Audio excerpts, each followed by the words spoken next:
Welcome all to the Adapting the Customer Experience webinar. Thank you all for joining us. We're looking hopefully at a very interesting conversation. We have an amazing panel of 6 people, all with very different experiences, which really should cover most of hopefully what you guys are trying to looking to learn from this webinar.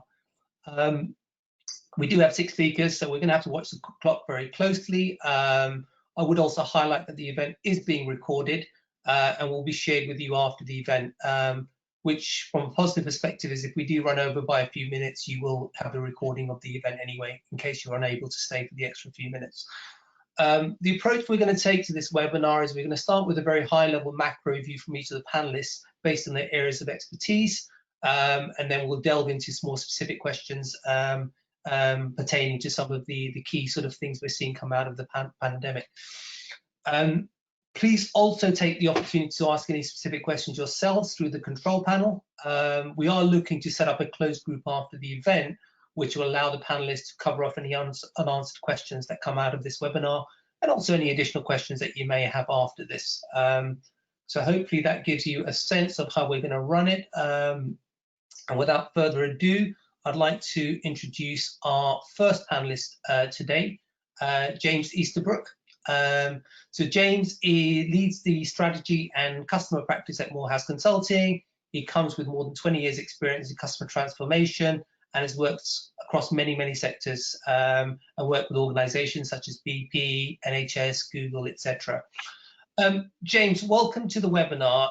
If you don't mind, it'd be lovely to understand from yourself a bit about the key changes you've seen from a consultant perspective and the clients around sort of customer behavior and expectations following this COVID situation. Yeah, thanks, Sandeep, and morning, everyone. So I suppose it's sort of the first and most controversial point is, have things fundamentally changed, or actually have we seen really more of an acceleration? And I think you could argue that if you look at things like the shift to online grocery, the reduction in flying, automation, these were trends that were already happening but have been accelerated through the pandemic. I think what's most interesting for us and what we've seen with clients is who was ready for that, who was planning ahead, who had things in place. And even some of the most sort of digitally aware and savvy organizations were caught short. And where they assumed that their models were easily scalable, they weren't, and it didn't work. And I think all of us probably have had first-hand experience, looking at online grocery, trying to get a delivery slot, where we've seen that, in the stock outs, we've seen that come to the fore. I think the other thing we've seen is a real sort of paradox of expectation. So people are, get me the stuff I want, get me it quickly, and get me it without having to go to a store. And by the way, manage the whole process seamlessly. But that's something that actually really only well-funded, quite sophisticated, well-experienced, firms with a good e-commerce setup can do. But we're actually expecting that from everybody now. That's just a baseline table stakes.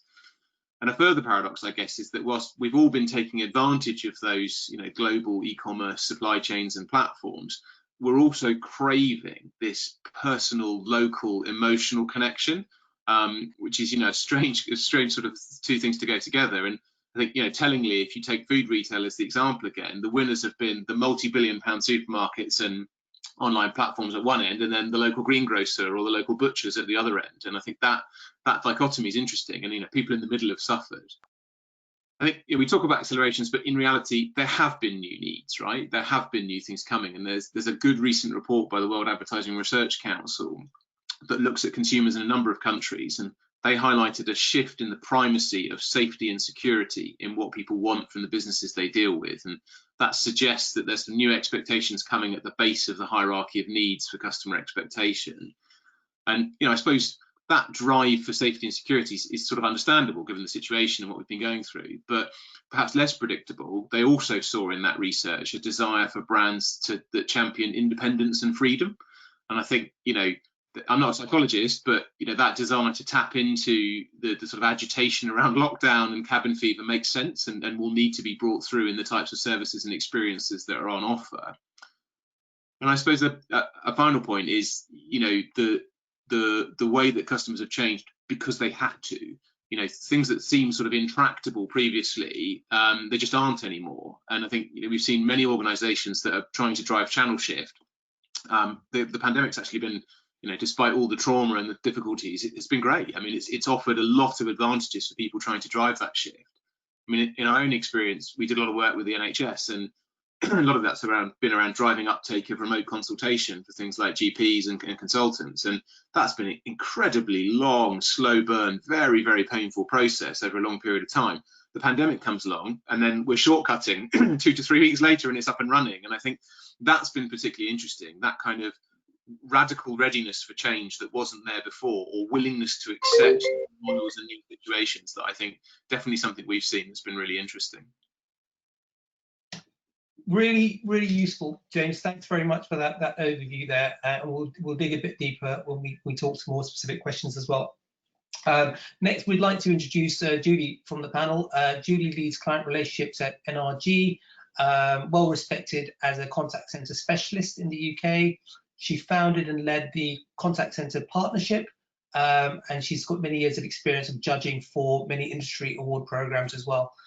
Welcome, Julie. From your perspective, what are the general trends that you're seeing come across in your discussions with the contact centres? It's been quite timely actually for me, as I've just gone through the judging process for the North East Contact Centre Awards, and we've seen some fantastic examples of digital acceleration during the last few months. I think that, you know, that we've accelerated in about 10 years, and some of the programs that would have taken about 18 months to have installed, people have done within days and weeks. I think for me, the biggest shift that I'm starting to see is the relationship between customers and calling into contact centres, and that customers are looking for more integrity, and the relationship has completely shifted now. And the way that contact centres have reacted is very much more proactive to reach out to their customers and show that integrity and show the empathy. So the contact centres have really had a difficult time in shifting that balance, as well as the challenges we all know of getting everybody home and social distancing and technology problems of people's bandwidth and broadband. So I think they have really risen to the challenge, and the digital acceleration has just been phenomenal in the last few months. What we've seen, it's tested even the most robust of business continuity plans. Some were, as James mentioned, some were set up for it, a lot weren't. But I think as we're emerging from it, it's a much stronger industry now, and the relationship with the customer is never been more important than it is right now. Brilliant. Thank you very much for that. And I guess when we talk a bit about the case studies you'll talk about a bit later, we can dive a bit deeper into that. So thank you very much for that. Next, we'd like to introduce Raji. Raji heads marketing, branding, and corporate communications at Firstsource, one of the leaders in outsourcing and business process management services. Raji, I guess from your perspective, if you have more of a view from a B2B perspective, again, what are the key changes that you see in your B2B customer relationships as a result of the pandemic? Raji, I think you're on mute. Absolutely. Thanks, Sandeep, and thanks for having me as this panel. It's great and exciting to see some friendly faces as well in the panel discussion. Yeah, see, just put in perspective, right? It's been about 9 months into the pandemic, and this is something the likes of it that we've never seen before. I think the last one was in 1980. So no amount of BCP, which B2B organizations are usually prepared for, could have ever made any assumptions to prepare for this, because you would normally do a BCP, would expect one part of geography to get impacted, and you would move your business to offer seamless services to your customer.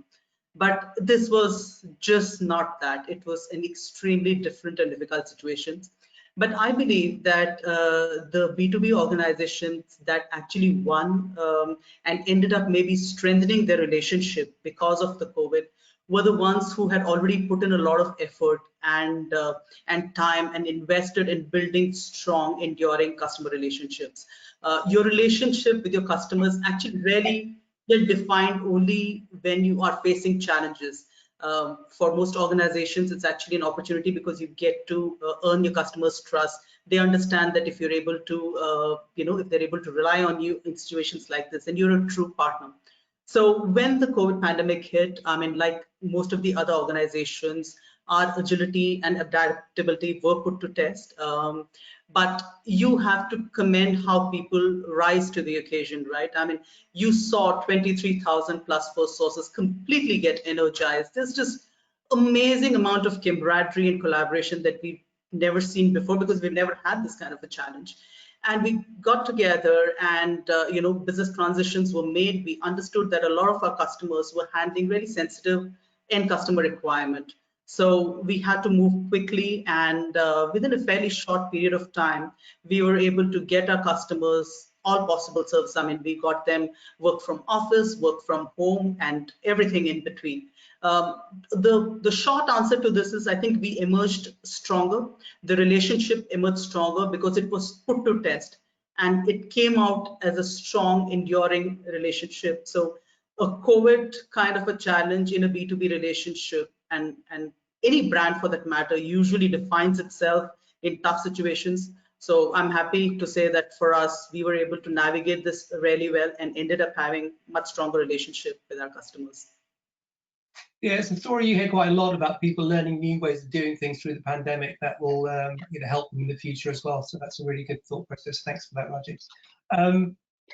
Next, I'd like to introduce Sean. Sean is Senior Vice President for TTEC's Engage Operations for the EMEA region. He comes with over 30 years experience of leading customer experience teams, both in captive and BPO organizations. TTEC itself is a leading global customer experience technology and services company. Welcome, Sean, to the panel as well, and welcome today. Lovely to hear from you about what you have seen as a major impacts on customer service or customer experience delivery as a result of the COVID pandemic. Thanks, Sandeep, and morning, everybody. Great to be with you today. Like Raji just said, TTEC, it's been a crazy year for ourselves, right? Having dealt with COVID and having gone through this, and the impact that it's had on the company. If you think about TTEC as an organization, we have 50,000 employees across the world. Pre-COVID, we had approximately 4,000 people already working from home. So when COVID hit and we went into lockdown, we found ourselves with the unprecedented challenge of having to logistically move 46,000 employees to a work from home environment.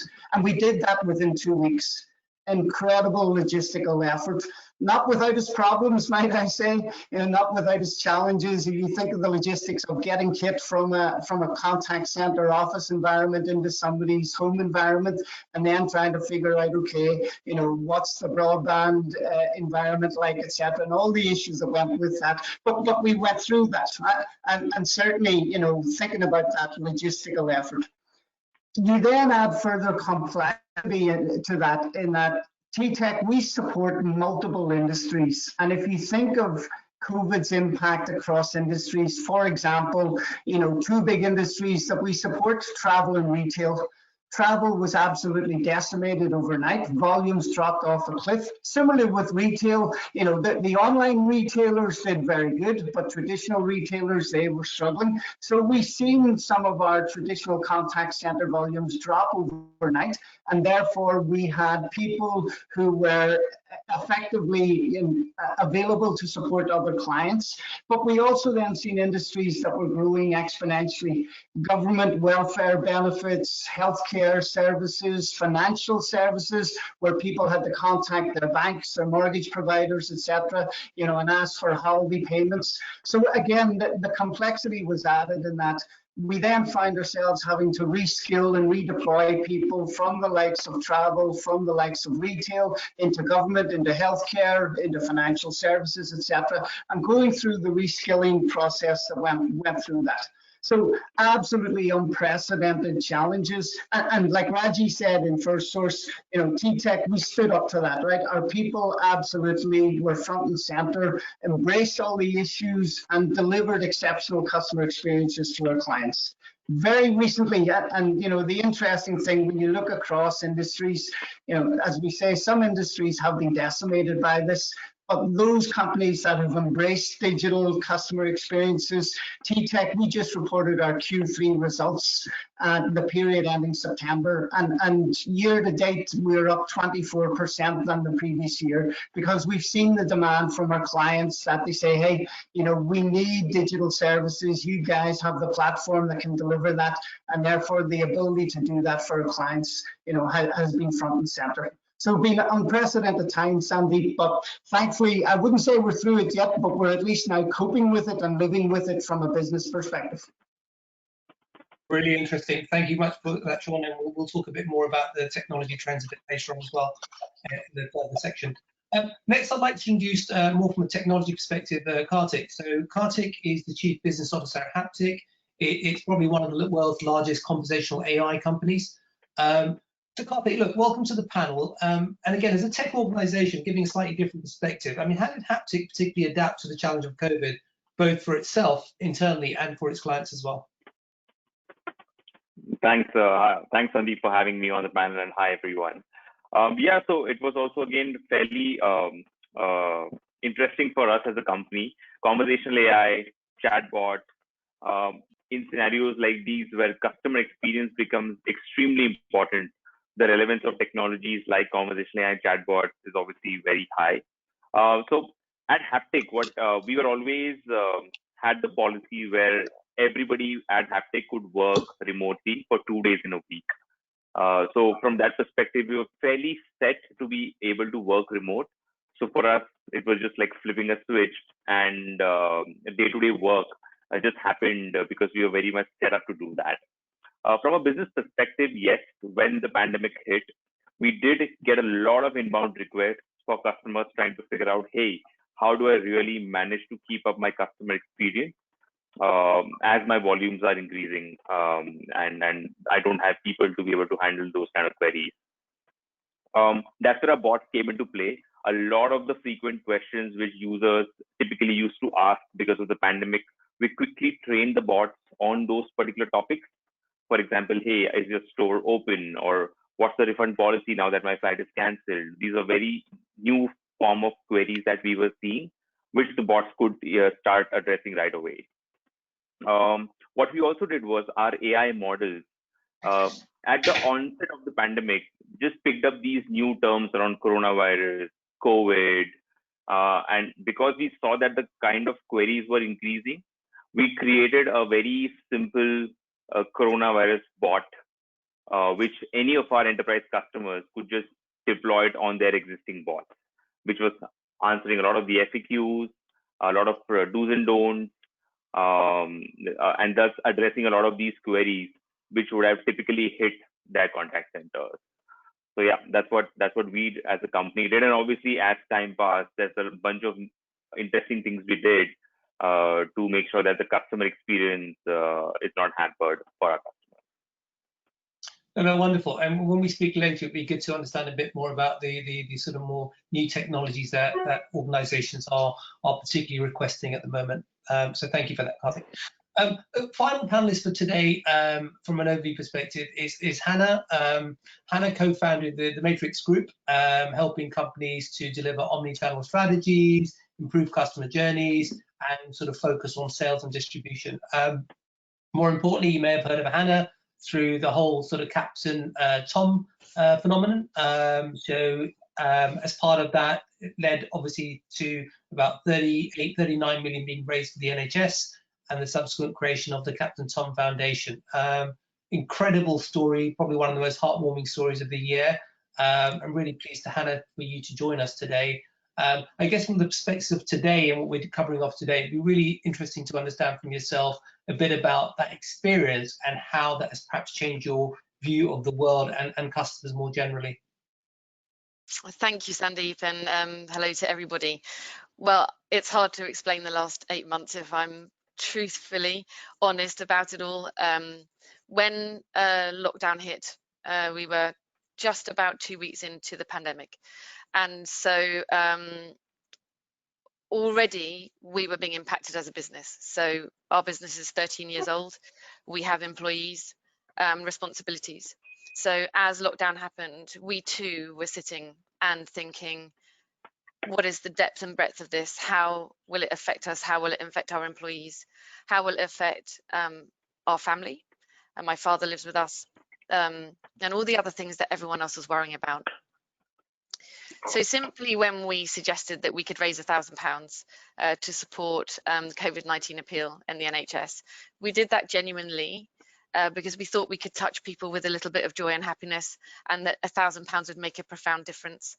And my background is sales, distribution, marketing, omni-channel, international. My husband, a chartered accountant by trade, but has worked for a big brand and put businesses onto the stock market. So we had a clue, right, in terms of understanding how business operates and the customer journey, and understanding how those relationships work.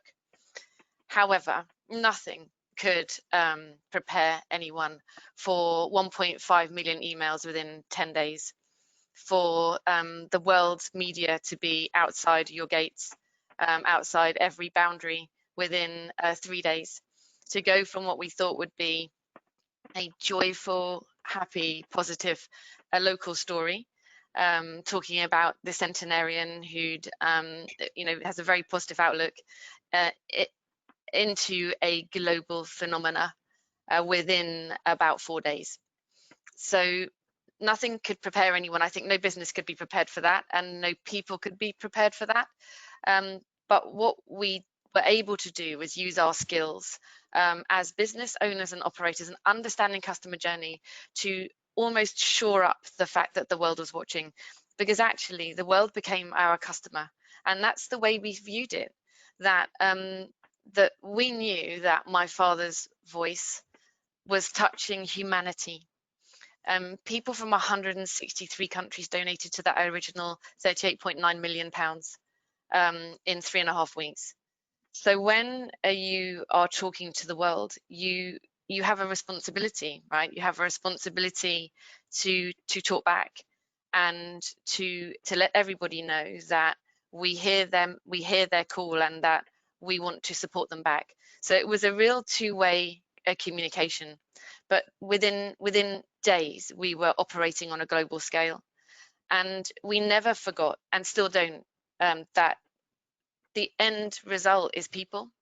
What my father did was break down boundary across gender, race, social status, age, gender. There were no boundaries. And when you talk about that from a customer relationship perspective, that's simply outstanding, isn't it? It's everything that we want to achieve. So what we've taken from this whole experience is that we can be globally connected, and we can do it. There's so much more that we have in common than not, that there are so many similarities between us that there might be local differences, but in fact we're all talking the same language, because those people around the world who he became front page on every newspaper in every continent, that wasn't actually about the NHS. It was about humanity touching humanity. It was about positivity and courage and connection, and that is the piece that we should all remember when we're thinking about our customer relationships, right? That in the end, what connects us is much greater than what separates us. And if someone who's 100 can show us that there are no boundaries, the boundaries are only ones we create. They don't actually exist. And in our relationships with our customers, you have to think about what connects us more than separates us. And I think that was a massive learning for us in our own business as well, because our clients, their needs changed. So within all of this, within the fact that we are still talking to the world, that we operate about 10 interviews a week, we say no to a lot more than we say yes to, that within that time we set up the Captain Tom Foundation.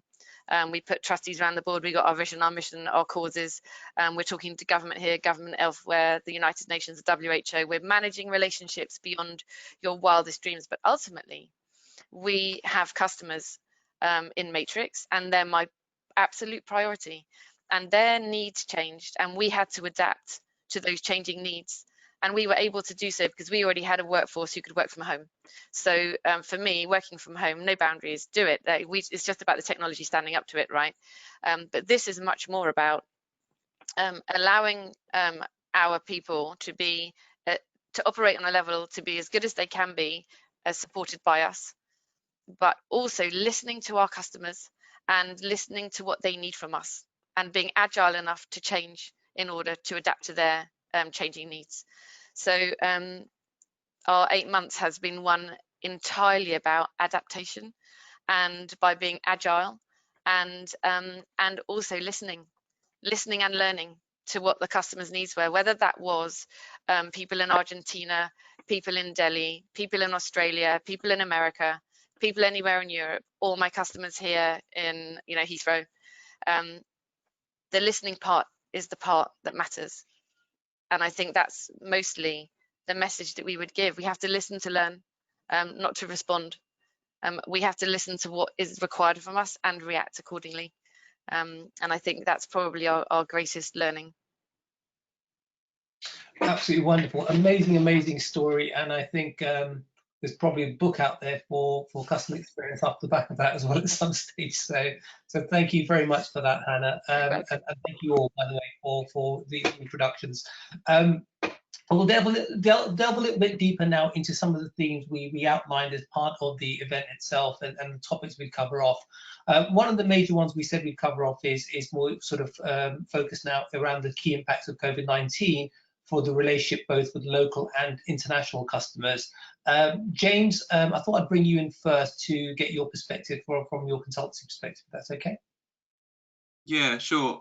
So I think very much aligned with Hannah's points there and Hannah's thoughts there. I think one of the biggest things we've seen is that need to get much better at understanding customer needs and then figuring out what the response needs to be. I mean, we've certainly seen a massive increase in the hunger for customer insight. And I use that term advisedly because, yes, there is an ask for more data, but it's really not just about that. It's about the data plus the quality and how that data is interpreted and then used to drive action and change. There's always been a lot of focus on give me the machine that can give me answers without saying, well, actually, what questions should you be asking? And I think, what should I be doing with the answers and putting that through? So that's been a big feature that we've seen. And I think a great example I've seen in this space is Dixon's car phone.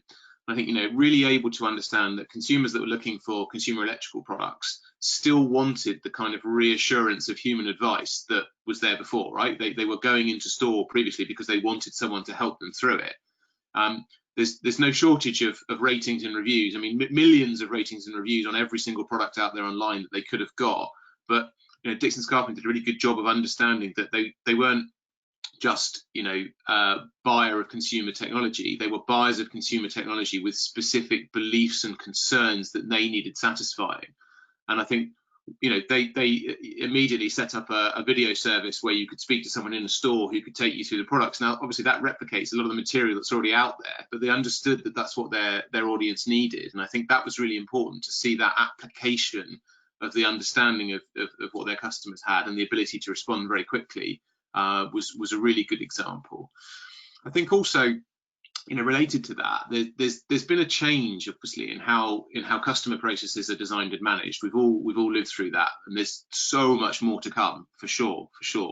And I think we're now moving out of the sort of make, do, and mend, let's get through it stage, and we're now going to see more focus and more investment in how customers are reached and served. And that's going to mean very different things for different organisations.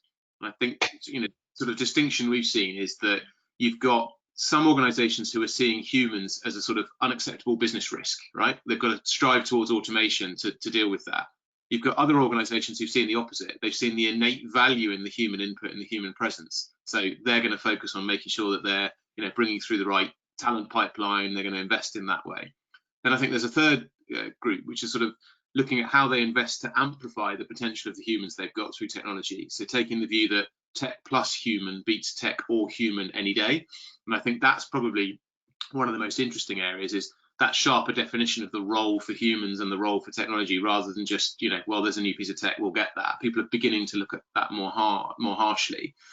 I think there's probably also a trend we've seen, which is around questioning who it is that should hold the relationship with the customer. So if you look at consumer goods, for example, if your only channel to market is through retail and that's closed, then going direct to consumer makes absolute sense, which people were toying around with previously, but you've seen a sort of explosion in that. Huge growth in direct to consumer services from players like Unilever and Pepsi, building those services out or having them in place, but then massively investing and putting support behind them. In another industry, look at the movie industry. The route to market for new titles through either their own platforms or streaming services, as opposed to cinemas. And in both cases, that requires a fundamentally new approach to the customer operating model, but also the underpinning technology that goes with that. And I think that thinking about what are the customer processes, how do we need to run them, what's required, that has been really significant for me and what we've seen. No, really good. Thank you for that, James. And I think it's that personal touch that's coming out again, and humanizing tech to some degree, which popped out there, as well as looking some of the new routes to market.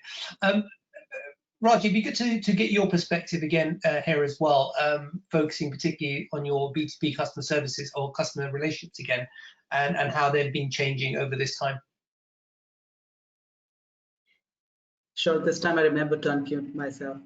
Yeah, absolutely. I think the important B2B is a little bit different, because it's a little bit more nuanced, and it's a little bit more complex. Our expectations are set by our experiences as consumers. So I think the most prudent way to look at it would be look at it as business to human instead of B2B or B2C. And I hear a couple of the other panelists echoing the same thing. But at the heart of any experience is a relationship, and it is built in different ways in the B2B world, where it's multifaceted. You definitely take some learnings from the B2C industry about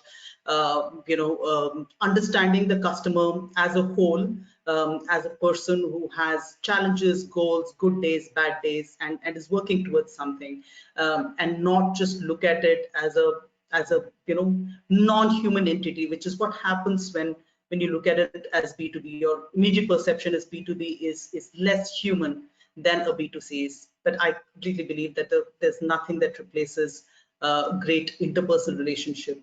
So what is really clear and what we see emerging is that companies that win in the moments that matter are those that would completely obsessed about their customers, absolutely customer centric. And you usually do it through 4 or 5 ways.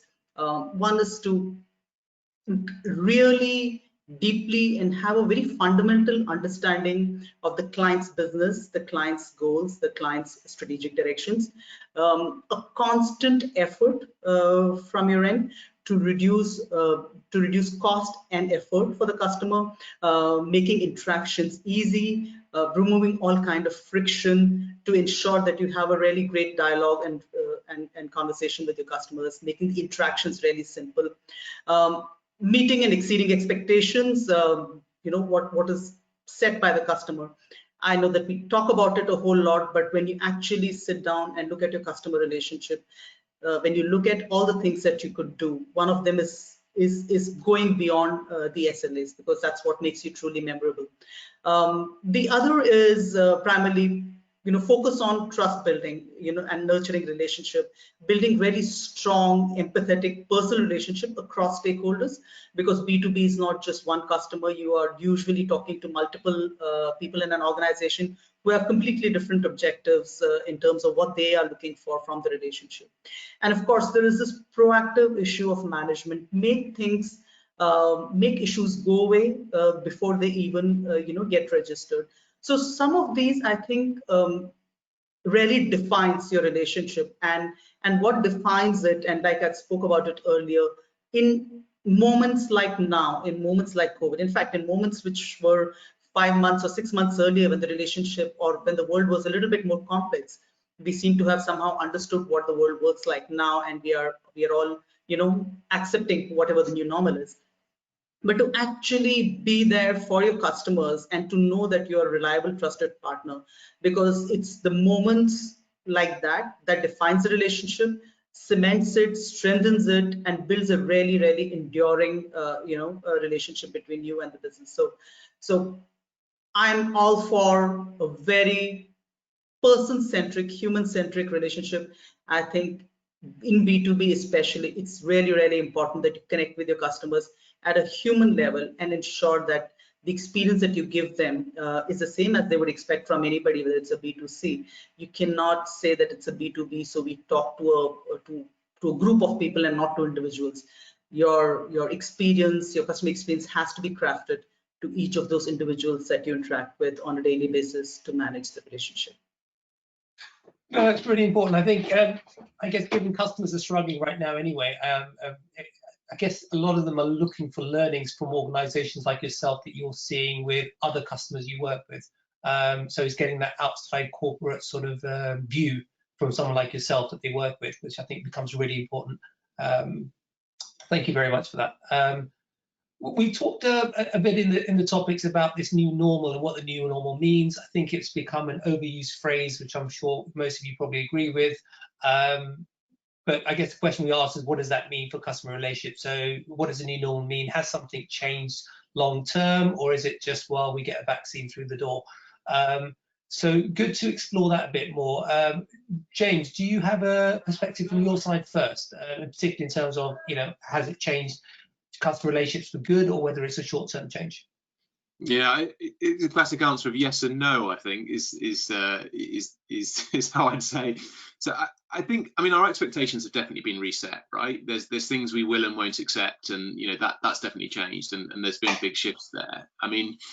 I think one of the things I reflected on in this is that we're definitely seeing customers put a much sharper lens on what businesses are actually there to do, so their purpose and how it fits with them and their lives.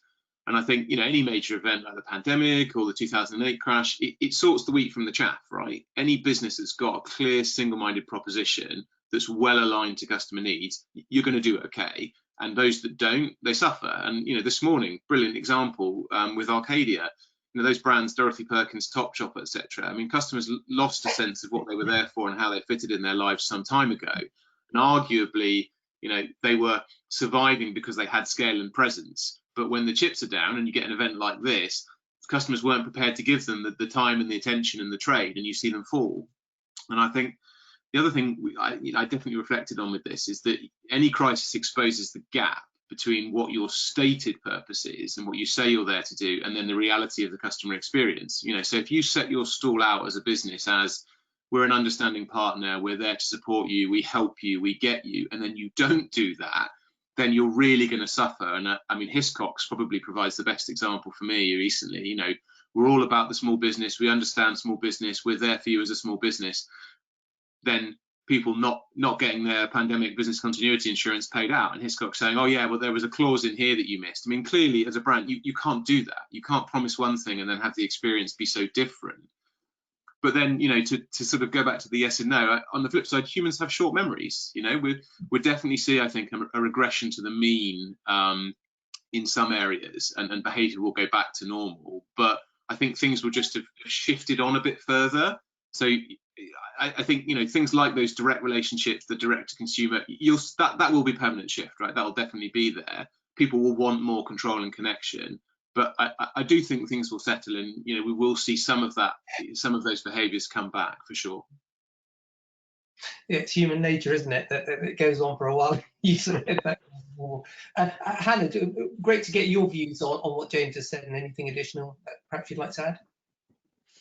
Well, I think from a business perspective, we're very much resonate with the things that Raji is saying in terms of B2B, because after all, we are a B2B business. And the relationships the reason why we have the client base we do is because we have personal relationship. And I have never left the relationship of any one of our clients. And yes, you can say that if we quadrupled in size, would that still be the case? Perhaps it wouldn't be. But where we are today is that I am able to touch every single client, and every single client of ours matters, and they know that they matter to us. And in fact, what we've had to do to survive is adapt to our customers' needs, as I talked about. And it's that agility and adaptability that has allowed us to stay alive. And the thing that's also been a side impact, which is, I think, extremely positive. I sit on the Silverstone Gender Equality, Diversity and Inclusion Committee, something that's very close to my heart. And a lot of what we do within Maytrix is talk and manage C-suites, executive teams, looking at, mostly in cases of their lack of diversity, their lack of representation, their lack of inclusion, and how that absolutely and fundamentally holds them back as businesses if you do not represent the population or your customers. You know, there's so many times there will be boards making decisions about their customers, but no one on the board representative of who their customer is. I mean, it's a crackers situation. But what this has done with our clients is they are rethinking what their workforces look like. So they furloughed, or they haven't furloughed, but mostly they furloughed. So, and their businesses have changed. So what does their new workforce look like? And it certainly, in many cases, does not look like it looked 8 months ago. So this is a really big opportunity to put your workforce back together in the way that it supports your future growth. And what an opportunity to reflect diversity, to reflect the representation that's required. And a couple of our big clients are sitting there saying, yes, you're absolutely right. What do we need to do? So from our perspective, I have to be honest, I see a glimmer of hope for change that I didn't, well, I saw it before, I never lost hope, but I thought it was going to take a lot longer. What we're seeing with some of these big clients is that they are saying, yes, we want to use this opportunity to challenge our workforce status quo and to look at some of those skills gaps that we now have, because the workforce does not look the same. So what skill do we have and what skill do we need? Where can we upskill and where are the gaps? And who are we going to fill the gaps with? Who's out there in our pool that perhaps would have been overlooked in the past that we can now bring in? So from our perspective, that cultural realignment, that looking at workforces, aligning to what your new sales strategies are, it's super fascinating and actually just a little bit hopeful. No, really good. And I think, as you rightly pointed out, that personal touch has come up lots of times during the sort of debate today and the conversation today. This element about challenging current business models, as we need to, certainly something organizations are looking at right now. They need to become more efficient, I guess, in terms of what they do today, as well as change or sort of cater to a sort of consumer. It'd be interesting later on when Kartik speaks as well about how technology can support some of those changes. So thank you very much for that, Hannah and James.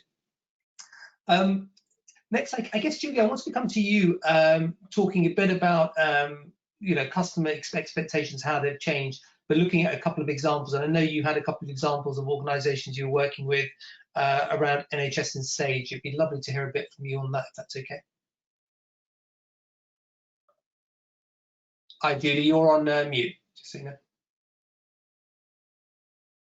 That must be the biggest phrase of this year, you're on mute.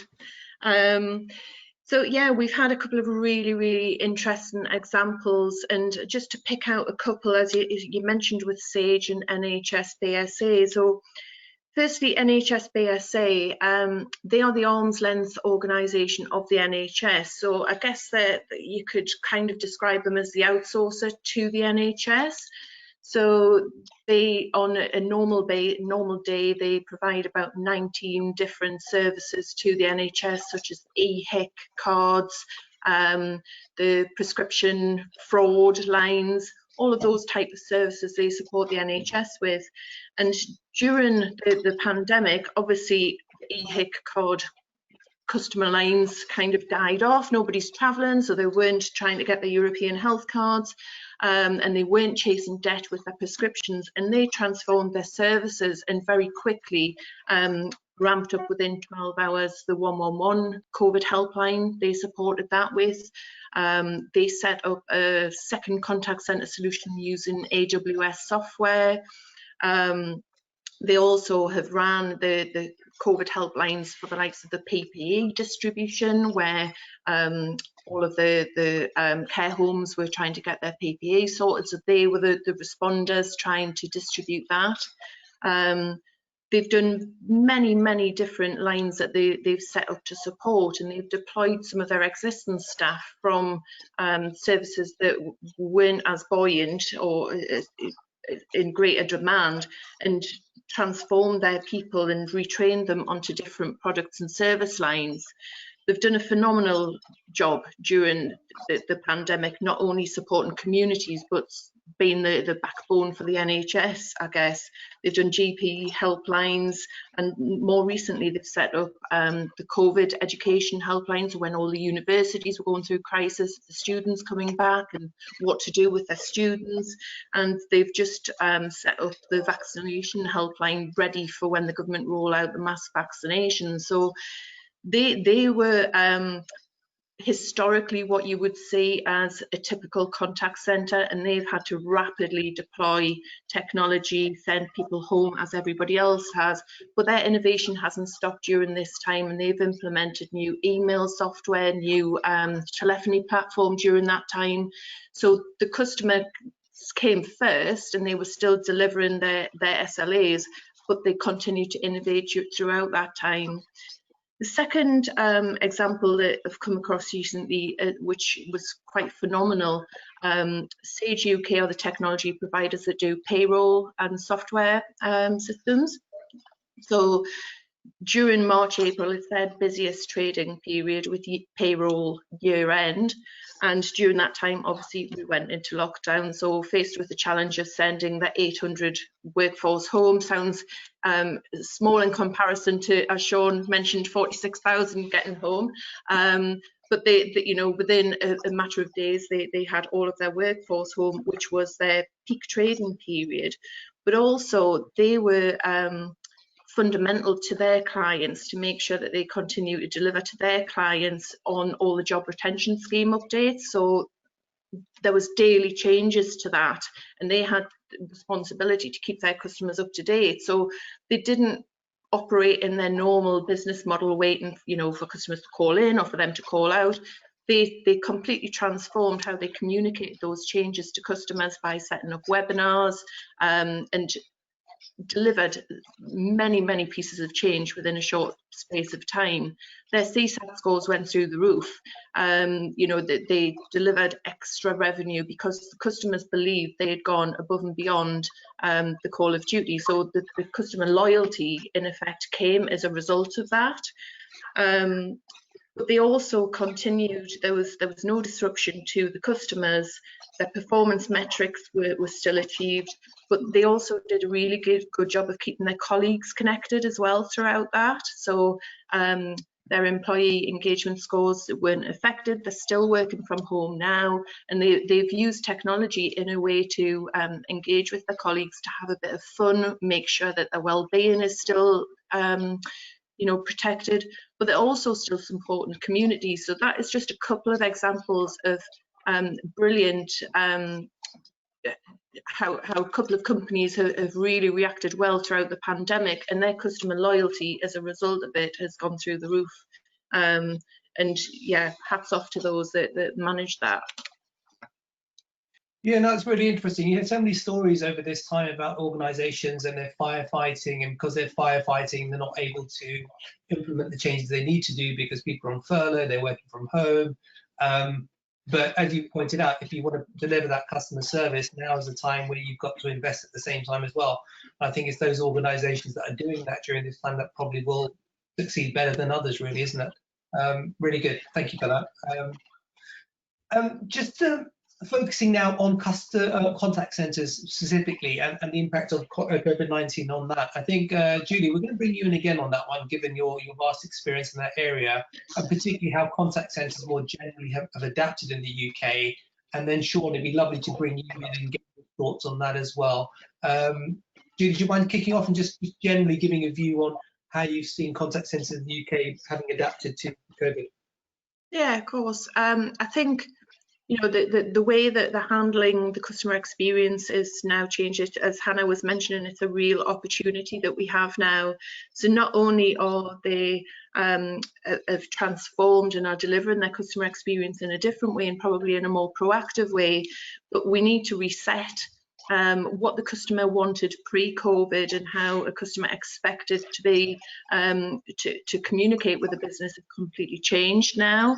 So as I said before, it used to be around personalization. It's now where the priority is around integrity, but integrity goes further than just the honesty of their interaction with the contact center, but is also about how a business operates in the community, how they deal with their suppliers, how they treat their employees. So I think they're under the microscope a lot more now, the contact centres, and where I think previously they possibly were seen as the poor relation of an organisation, but where many of retail and hospitality and they've had to furlough their frontline staff, the contact centres have remained working, whether it's in home or it's in their contact centre with social distancing in mind, and they've very much become the front line and are now starting to. I think that the boards are starting to realise that the true customer insight and data that the front line in a contact centre can gather, and how important that is right now for this opportunity to reset the customer experience, how we handle our customers, and what the customer expects, but also to reset the employee experience as well, because that is also different to what it was pre-COVID. The employee experience, people have had a sense of flexible working now. They can see that they can work from home. So I think it's not just around how the customer experience has changed, but also how the employee experience changed, which is, as we all know, the two are very interlinked. Happy customers are happy employees, and vice versa. It's the circle. So I think it's a really, really big opportunity, and I'm seeing that within the contact centres, that they're looking at the whole holistic overview of the customer and the employee. Thank you for that, Julie. Really helpful, and sort of follows up with what you said earlier on as well. Sean, really, it would be great to hear a bit about your thoughts on what Julie said, and also perhaps on some of the how contact centers have been able to adapt given the remote environment we're working under now as well. Yeah, I agree actually with everything that Julie said. It's I guess that circle of happy customers, happy employees, driving the employee engagement. Yeah, one of the things that we'd seen, particularly as we moved significant volumes of people to a remote environment and working from home, and we've seen this with our clients, was that historically our clients, the typical model when you thought about remote working, remote training, was that in a classroom environment, clients would come to us with a PowerPoint and say, this is our training content, we want you to deliver this PowerPoint for us. Yeah? And in the outsourcing world, we knew that it was dependent on us to have high quality trainers that could take that content that the customer was typically very precious about and saying, hey, we don't want this changed, this is what we need you to deliver. But with a skilled trainer, you could engage people in a classroom and you could get them to where they needed to be in terms of understanding the products, the services, driving customer service, etc. But when you move that to a remote environment, suddenly the game changes. Taking PowerPoint and trying to deliver it via Zoom just really doesn't work, right? When you have 10 or 15 people remote at home trying to engage, they joined a new company, they're trying to understand the product, the clients, the services, etc. Trying to do that via PowerPoint and Zoom really doesn't work. And we've been through that pain this year, and I guess the education process of trying to take our clients on that journey. And fortunately, TTEC, we already had a consultancy arm in our business. We had developed a proprietary technology that we call Real Play technology that allowed us to drive automated learning, introduce scenario-based learning in a remote environment using technology and tools, and really introducing gamified learning as well, so that individuals who are new to a company, who are learning about the company, its products, its services, its customers, etc., there was an element of competition and engagement. We had to do simple things like we had to change the trainer's workstation, to give them better webcams, better microphones, dual screen working, etc., so that on one screen they could see the content that they were delivering, and on the second screen they could see the dashboards and the engagement and the real-time feedback in terms of how individuals in that classroom were performing. So a whole host of technology solutions that we've had to bring to bear, to make sure that we drive that employee engagement. Because again, coming back to what Julie said, if we can get the agents at the front line engaged and feeling that, hey, they're making an impact, they're delivering exceptional customer experiences, that results in happy customers, and it becomes self-fulfilling. Really good, Sean, and I think that's a nice segment into probably our final section for today, which is all around technology, and absolutely want to bring Kartik in here. I guess, Kartik, from your perspective, I guess Haptik have focused on a few innovative technologies or found certain technologies that are working better during this environment. I know you were going to talk a bit about WhatsApp and perhaps IVR, etc. as well. It'd be lovely to get your feel of the sort of technologies that you're finding customers are finding useful, helpful, and any sort of innovations that you've been working on during this period as well. Yeah, so obviously the biggest challenge companies face right now is how do you offer great customer experience at scale, right? And that's where AI technologies like conversational AI chatbots come into play, particularly in a time like this where your end users are trying to reach to you via multiple mechanisms. Being available for them across multiple channels becomes extremely important, right?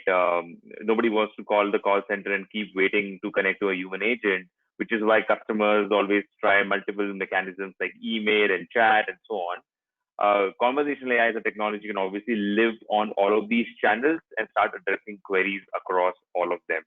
And one interesting trend which we saw during this pandemic was the usage of WhatsApp, and how businesses are adopting WhatsApp as one of their primary channels to interact with their end consumers. We all know WhatsApp usage is through the roof, 1.5 billion users as per the last count. And even WhatsApp as a company is rolling out a lot of interesting features for businesses to manage conversations with their customers. We've seen a lot of scenarios where businesses have now made WhatsApp number as their primary customer support channel.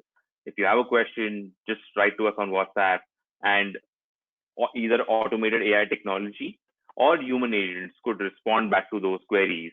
And what this does is basically allows businesses to have multiple conversations going on at the same time without blocking their customer support agents who can handle only one person at a time on call. So that's one. You can obviously, as a business, send out notifications.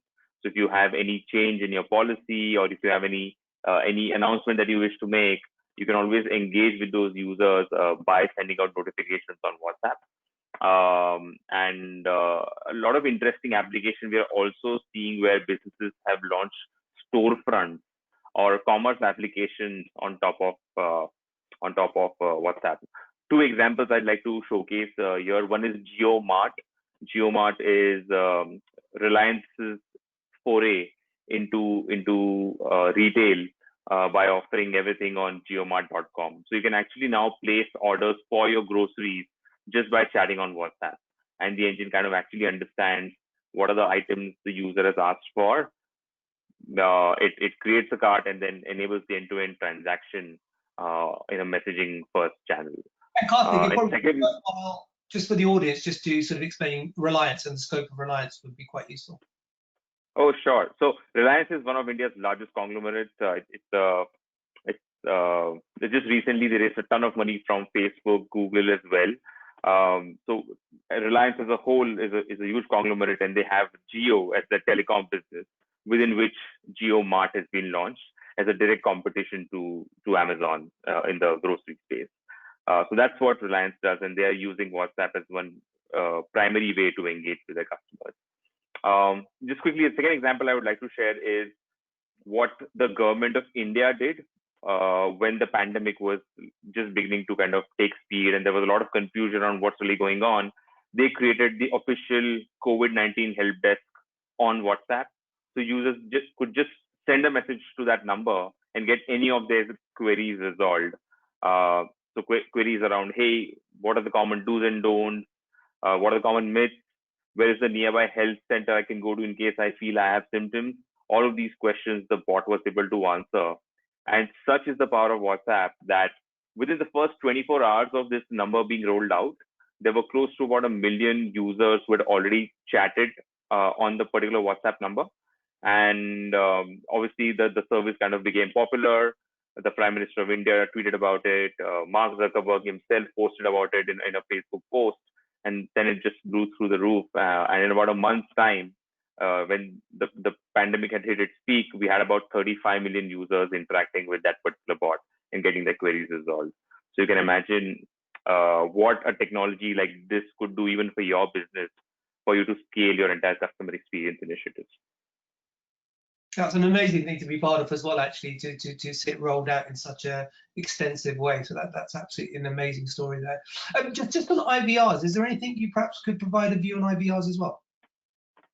Yeah, sure. So the conversational AI technology, once the AI engine is trained to answer those queries, it can go on multiple channels: WhatsApp, chat, email, and IVR as well. So these days, bots can actually answer calls for the queries it has been trained on by integrating with the IVR system. So instead of a user having to press multiple buttons and connect to the right agent or get their query resolved, a user can just say, "Hi, is your store open and what are your timings?" The engine can actually process this input, and then if it's trained for that query, it can automatically respond back in natural language without having that call being diverted to a customer support agent. No, wonderful. And I think that's where I guess a lot of time and money has been spent to try and improve those engines over the last sort of 6 months or so. So thank you very much. Sean, it'd be great to bring you in. I know you were talking about technology probably 5 minutes ago. Any thoughts on what Kartik said and the sort of technologies he's talking about, plus anything additional you're seeing in the space that you work in? Yeah, and like what Kartik had said in terms of the conversational bots, etc. We've seen that in our own business, but it goes much wider than that, right? We've used a number of technologies, and actually I can think of a recent example where we had a client, a UK retail client, came to us relatively recently, probably 3 months ago. They were struggling with volumes post-COVID. They had an online offering and the volumes were off the scale, and they were struggling to get on top of that. And they came to us with basically a query saying, "Hey, we need 200 people, but we need them in 2 weeks. If we don't get this solution within 2 weeks, we're going to struggle to really get on top of this volume." Now, for us in the outsourcing world, typically when a new client comes to us, it's at least 3 months to deliver a new client, right? And this client had come to us, it had been a brand that we had done some work for in other parts of the world, but we wanted to launch this client in the UK. So we rose to the challenge, and by doing that, what we actually did is we introduced, number one, a recruitment bot. So we automated the online recruitment process so that no humans necessarily needed to be involved. It was online testing, online applications, etc. But the other complexity was that the client wanted us, because we didn't have available kit, i.e. laptops, desktops that we could ship, the client was okay for us to use a bring your own device policy so that the agent would have their own laptop, desktop, whatever it was. And therefore, what we also introduced there was a technology testing bot. So rather than having humans say, "Okay, let's check your PC or your laptop, let's see that it meets the specification of our client," we automated that entire process. So between a recruitment bot and a technology testing bot, we were able to recruit 200 people within 2 weeks. Right, with very little human interaction, and get those people ready to enter training within 2 weeks. And again, in an environment where that typically can take 3 months or longer, that was an incredible use of technology. number one, it satisfied the client's, short-term demand. But number two, it put TTEC in a position where this was a brand that we wanted to expand with in the UK, and by the use of technology, we were able to do that. Amazing. I think that's exactly the power of technology, and I think thank you very much for that. I know we're a few minutes over. Hopefully that's okay for everyone. As I said, the session is being recorded, so for those of those that drops off, we will share the recording to them anyway.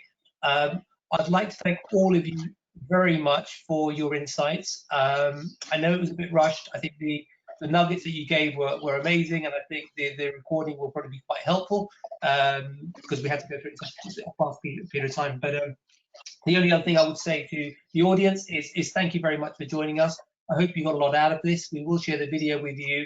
We also create a little group, as I mentioned at the outset. So if there are any questions, I know we didn't get to a few today because we ran out of time. If there are any additional ones as well, we'll put them on that group, and we'll allow you to connect with the panelists directly to answer any further questions you may have.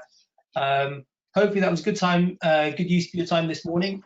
So thank you very much for joining us, and panelists, again, thank you very, very much for your expert opinions. Thanks. Thanks, everybody. Take care. Thank you. Thank you all.